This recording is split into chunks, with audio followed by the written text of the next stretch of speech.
Now we're entering the more modern area of Rabat, town next to it. It also looks incredibly pretty, to be honest.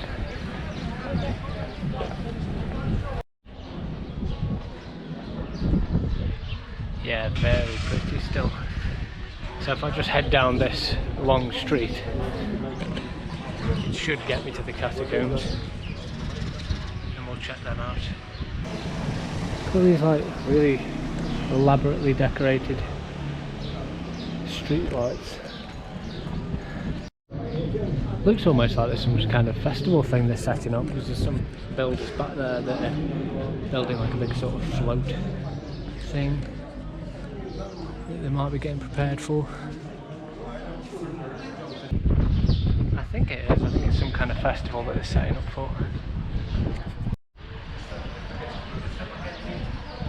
This might be where the Catacombs are, I imagine. A big group of people going around it anyway, so I think this will be it. Gorgeous place. Rabat is as well. So if you come to Medina, you literally just cross the road and go into Rabat too. It's blooming beautiful.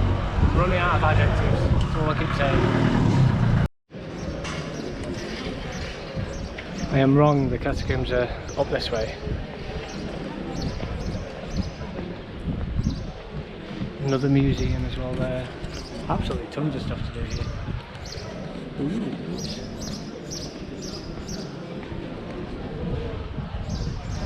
I might get one of these on the way out. So here they are, just up this street, St. Paul's Catacombs. There's another set as well somewhere, St. Agatha's, might be that way. Absolutely tons to do and tons to see. Again, you can spend weeks here, and I'm looking forward to coming back and checking out some of the other things as well.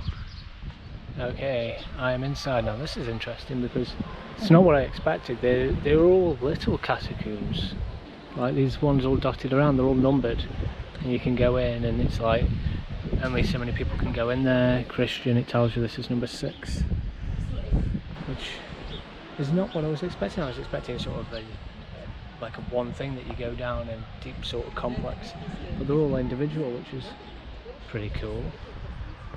Let's go check one out.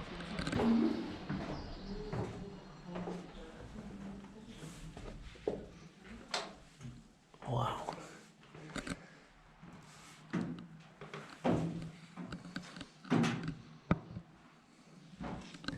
Probably can't tell, but I'm very crouched down at the moment because the ceiling is so low.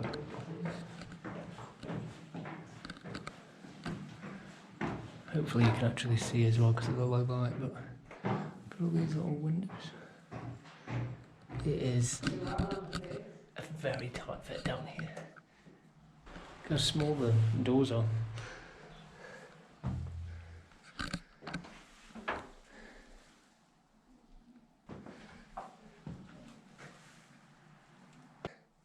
Yeah, this is where they'd be.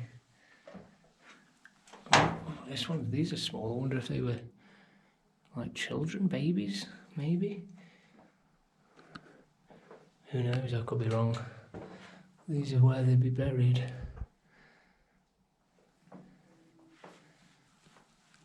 I didn't expect it to be there. I know they're small, I mean these places kind of, but yeah, if you have like reduced mobility, you probably wouldn't be able to get in these places because it is a tight squeeze. And I'm a pretty small, well I'm not small, I'm like 5'11", but I'm like a stick, so, and even I'm struggling a little bit to get through some of these gaps. Well, this one is much bigger. And this one also has actual bones in it still as well, you can see here.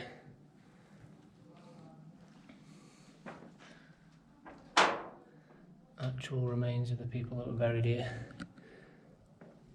God knows how many years ago. I haven't seen any information boards yet, so I'm not sure when these catacombs were sort of made, but I imagine they are at the very least probably like 1500s at the very least. probably older, but we might find out soon. Wow, this is cool. This one, you can actually see where the head was as well, where the head had rested. As you can see as well, most of them are open, but some of them are still closed as well. I don't know if that's a modern thing that they've sealed them up. Oh no. I'm surprised you're allowed to get this close to them really, because you can't help but touch them.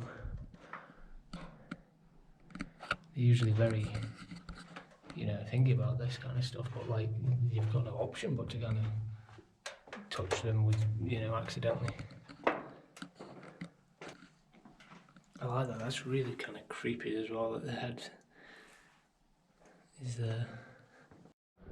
I have no idea what these circular things are for. I've seen them in a couple of the catacombs now. You've got all the normal sort of areas where they'd store the bodies, but then you have these. I don't know if a statue would go there or something, or I have no idea.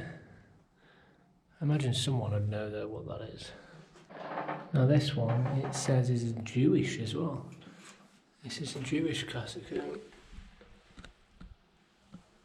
So, all types of people from all faiths have been buried here. Oh my god, am I actually allowed through this? Surely not. I think there's supposed to be a window there. That looks like quite a big one, that. These ones must have been quite important. I'm literally squatting so I don't bang my head. So this one's quite open here. And then there's this, which I believe you're allowed to go through, because otherwise it'd be fenced off. This one was a pagan one again. You're not going to be able to see anything, it's dark in here. Actually, I don't know if I am supposed to be in here or not, but surely they would fence that over if not. Okay. Do the last one's crouch. This one's a cool chamber. You can even still see carvings here.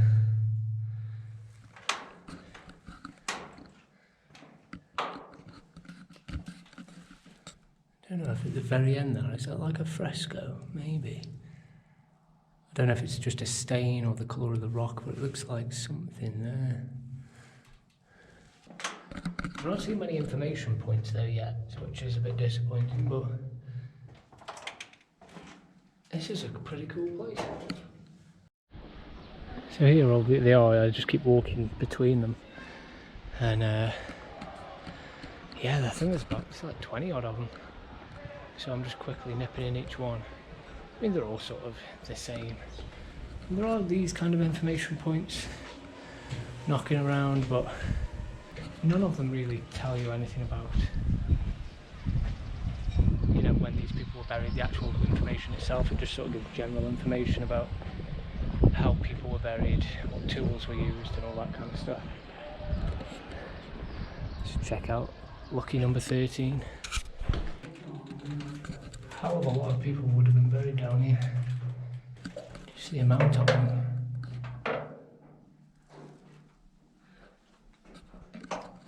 So it must have had a significant population, Rabat, back in the day.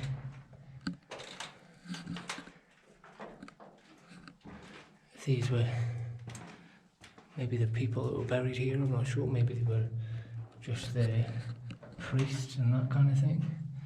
That's what I'm talking about, there isn't much in terms of, oh that's tight squeeze, information boards. Maybe they don't know, but bloody hell. If you're claustrophobic as well, yeah, probably not best to come here.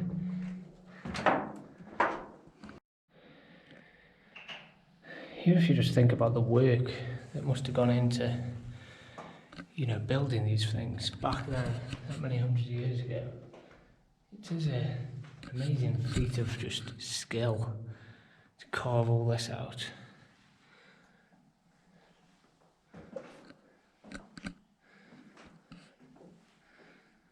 And then these could have been families maybe, buried sort of together, possibly.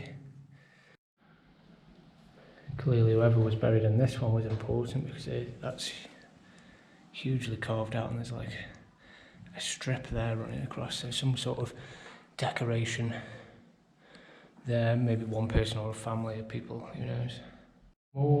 More of these circles on either side. If anyone knows what these actually are for, do tell me, because I'm very curious what they're for. That one goes back quite a while. I don't know what it is. I don't think it would be a statue.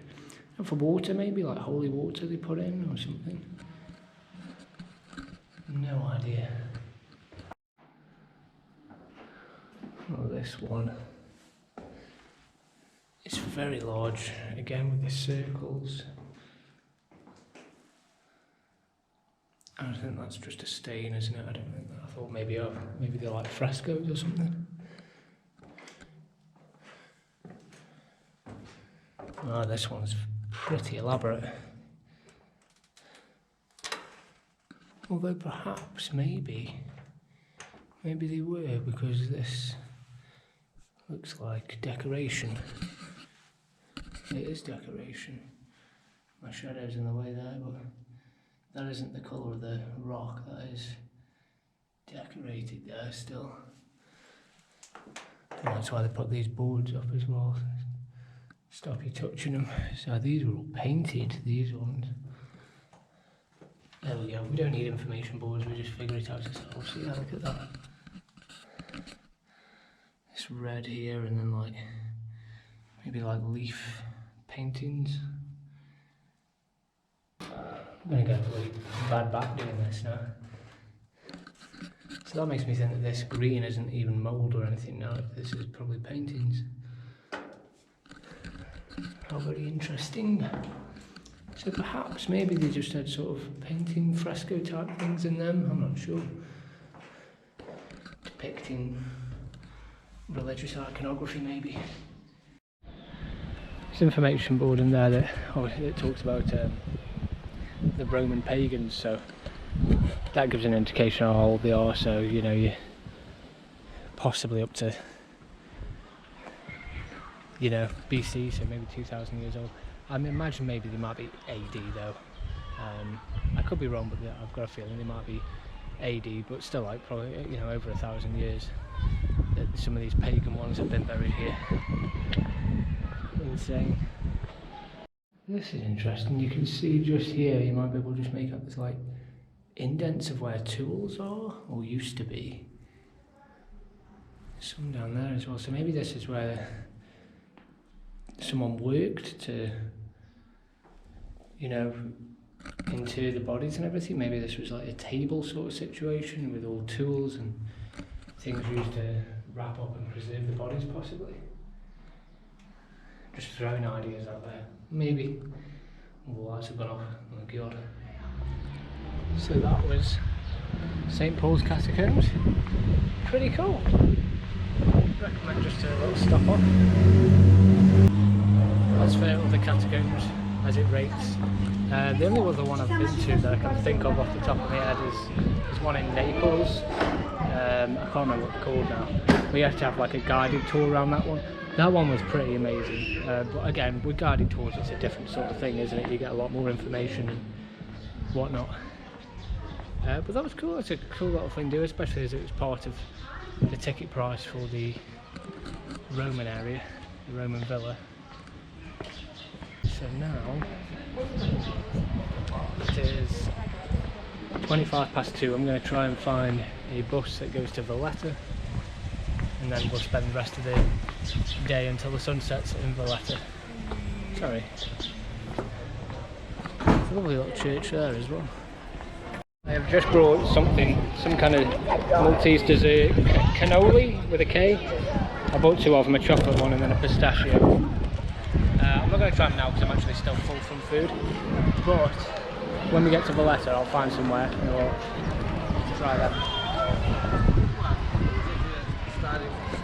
School's out now, all the kids are coming out. Right, let's go get the bus.